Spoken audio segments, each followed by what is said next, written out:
आखिरकार यूपी में अपना दल की अध्यक्ष रही कृष्णा पटेल कहां से चुनाव लड़ सकती हैं? बेटी के साथ अलगाव होने के बाद किस पार्टी के साथ में उनका गठबंधन हो सकता है या किस सीट को लेकर के सहमति बनती नजर आती है, ये हम आपको बताएंगे। और इसके साथ ही बात होगी बीएसपी सुप्रीमो मायावती की, जिन्होंने तल्ख तेवर के साथ आज राजनीतिक तौर पर कई कटाक्ष किए। किस पर ये कटाक्ष किए, क्या कुछ कहा और मायावती का इशारा सीधे तौर पर 2022 के चुनाव के लिए क्या इशारा करता है, ये भी हम आपको बताएंगे।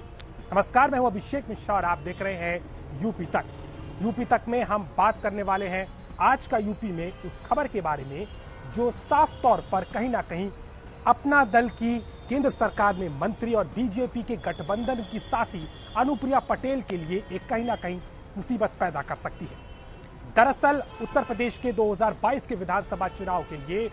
अपना दल के दूसरे खेमे यानी कि कृष्णा पटेल की पार्टी की जो नुमाइंदगी वो करती हैं, उस पार्टी से प्रतापगढ़ की सदर सीट से वो चुनाव लड़ सकती हैं, जिसके लिए समाजवादी पार्टी के साथ में उनकी एक साझा स्थिति बनती नजर आ रही है। सूत्रों के हवाले से खबर है कि अखिलेश यादव ने भी इस पर सहमति जता दी है और जल्द ही इसका ऐलान हो सकता है। और उसमें कहीं ना कहीं उनकी बेटी पल्लवी पटेल और कृष्णा पटेल दोनों को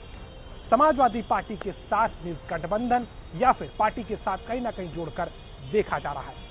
दरअसल सियासी तौर पर देखा जाए तो कुर्मी जाति से आने वाली कृष्णा पटेल और उनकी बेटी पल्लवी दोनों कहीं ना कहीं समाजवादी पार्टी को पूर्वांचल और कई इलाकों में फायदा कर सकते हैं। अगर इसके वर्चस्व को समझने की कोशिश करें तो उत्तर प्रदेश में लगभग इनकी जो आबादी है वो 10% के लगभग है। और इसमें एक चीज और बहुत महत्वपूर्ण हो जाती है कि पिछड़ी जातियों में इनका जो आंकड़ा है वो लगभग 24% है। अगर पिछड़ी जातियों की बात करें तो इसमें सबसे ज्यादा यादव जाति जो है उसकी 40% की हिस्सेदारी होती है। इसका पूरा का पूरा दारोमदार समाजवादी पार्टी को हमेशा से वोट की तुलना में मिलता रहा है। समाजवादी पार्टी को लगता है कि अगर कृष्णा पटेल प्रतापगढ़ की सीट से चुनाव लड़ती हैं तो उस इलाके में कहीं ना कहीं समाजवादी पार्टी के वोट पर इसका सीधा असर पड़ेगा। अगर क्षेत्र के हिसाब से देखा जाए तो विंध्याचल, बुंदेलखंड और पूर्वांचल में कुर्मी जाति के वोटरों की तादाद अच्छी खासी है और इसके अलावा भी आसपास के कई क्षेत्रों में ये एक बड़े तौर पर देखे जाते हैं। वहीं अगर इस गठबंधन या कही जाए कि समाजवादी पार्टी के साथ आने की बात कहें तो उस पर फिलहाल कृष्णा पटेल ने यही कहा है कि समय आने पर इस बात को वो रखेंगी, लेकिन इस बात को उन्होंने साफ कर दिया कि अपनी बेटी के साथ जाने का अब कोई सवाल पैदा नहीं होता।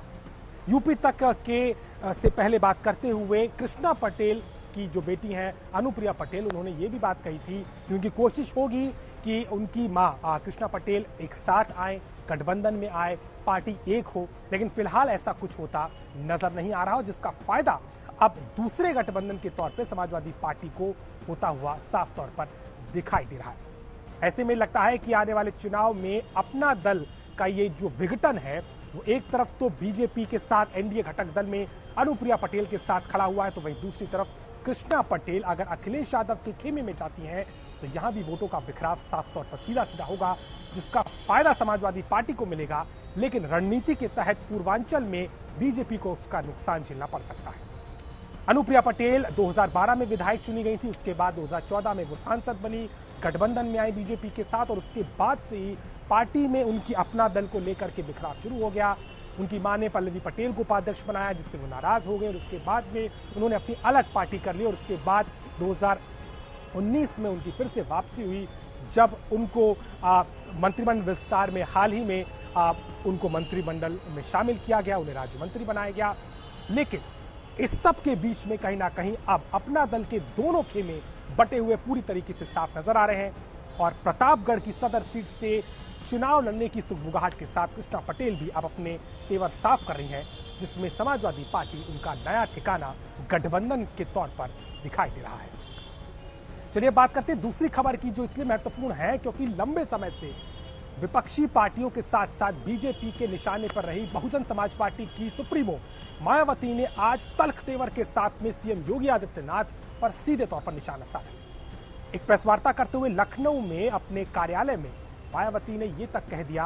कि उत्तर प्रदेश में जिस तरीके का माहौल है वो साफ तौर पर दिखा रहा है कि बीजेपी को आने वाले चुनाव में नुकसान होने वाला है और बाकी जो पार्टियां हैं जो रैलियां कर रही हैं, जो राजनीतिक मंच पर जा रही हैं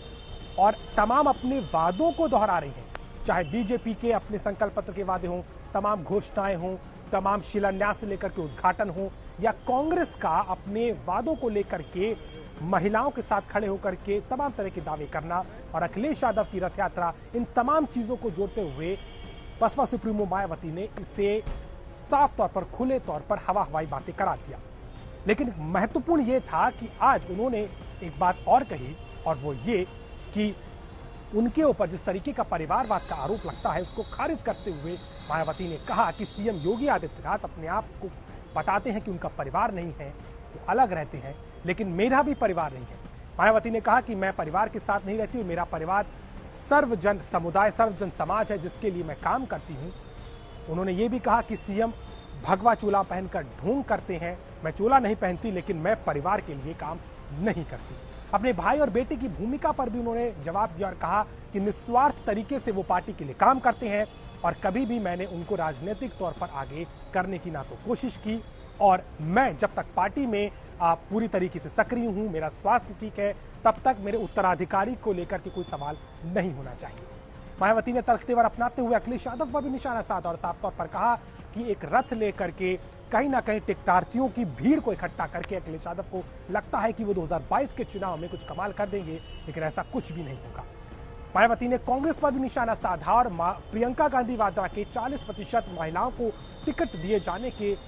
सवाल पर जवाब देते हुए उन्होंने ये साफ तौर पर कहा कि अगर महिलाओं की हिस्सेदारी राजनीति में इतनी महत्वपूर्ण कांग्रेस पार्टी को लगती है तो लोकसभा और विधानसभा में कभी भी 35% महिलाओं के आरक्षण को ना समर्थन किया, ना कभी उस पर कोई काम किया गया, तो चुनाव के दौरान ही क्यों उन राज्यों में प्रियंका गांधी और उनकी पार्टी इस तरीके की बातें कर रही है। मायावती ने कांग्रेस को पूरी तरीके से इस 2022 के चुनाव से बाहर करार देते हुए बताया कि संगठन की तमाम कमजोरियां हैं और उनके पास ना संगठन है और ना ही उम्मीदवार। ऐसे में चुनाव के मद्देनजर इस तरीके के वादे और इस तरीके के दावे किए जा रहे हैं। वहीं सरकार के कामों को लेकर के अखिलेश यादव पहले ही बीजेपी पर सवाल खड़े कर चुके हैं, तो वहीं मायावती ने भी आज बार बार ये बात को दोहरा के साफ तौर पर कह दिया कि चाहे पूर्वांचल एक्सप्रेसवे हो, यूपी में मेट्रो की सौगातें हों, इसके अलावा और भी जितने काम मायावती सरकार में 2007 से 12 में किए गए, इन सब का शुरुआत बीएसपी सरकार में हुई और उन्हीं कामों को बाद में सपा ने आगे बढ़ाने का काम किया और अब बीजेपी उसका फीता काटने का काम कर रही है। इसके अलावा मायावती आज साफ तौर पर एक बात को और दोहराती हुई नजर आई कि 2022 के चुनाव में बीएसपी सभी 403 सीटों पर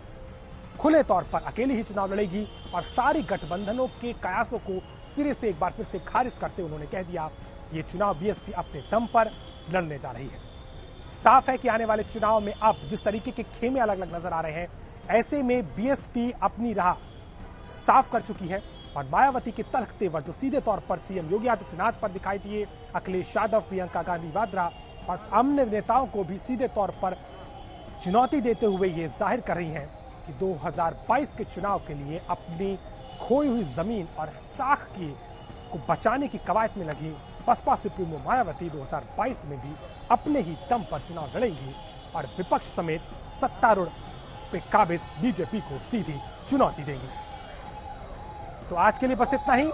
यूपी तक पर लगातार आप देखते रहिए तमाम खबरें, जहां पर हम आपको बताते रहेंगे कि राजनीतिक घटनाक्रम क्या कुछ चल रहा है। आज का यूपी में फिलहाल के लिए बस इतना ही। नमस्कार।